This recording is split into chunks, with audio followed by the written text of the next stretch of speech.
This is complete speculation. This is completely just my personal opinion.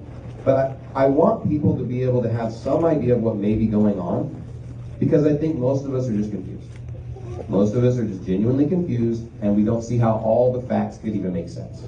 Myself included, but I have thought about this a lot, and I have a lot of information, so I just want to give you some kind of opinion.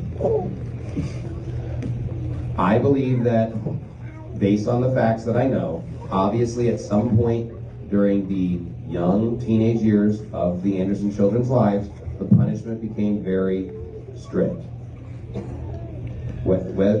Depending on, you can label this however you want, it became very strict. That did not cause the children to change their behavior and cause them to start acting more appropriately. As a result of the strict punishment, it created a bitterness and a hatred in the heart of these children towards their father and towards their mother.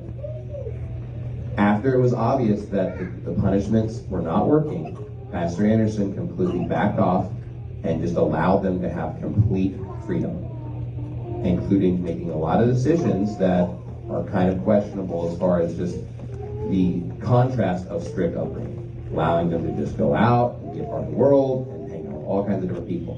And I think based on the combination of the fact that they had a little bit of bitterness in their hearts, and then they were allowed to just have a lot of worldly influences and make a lot of very sinful decisions, that is why we're in the situation that we're in. I believe all 4 of his children are saved.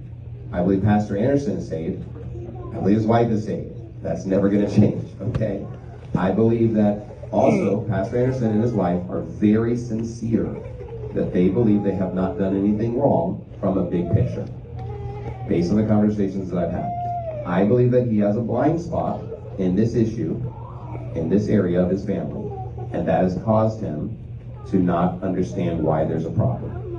From his perspective, he disciplined them, and he's giving them clothes and food, and from his perspective, on that checklist, he believes he hasn't done anything wrong from the big picture. But I believe there's a blind spot here, and he's not fully understanding what's happening in that situation.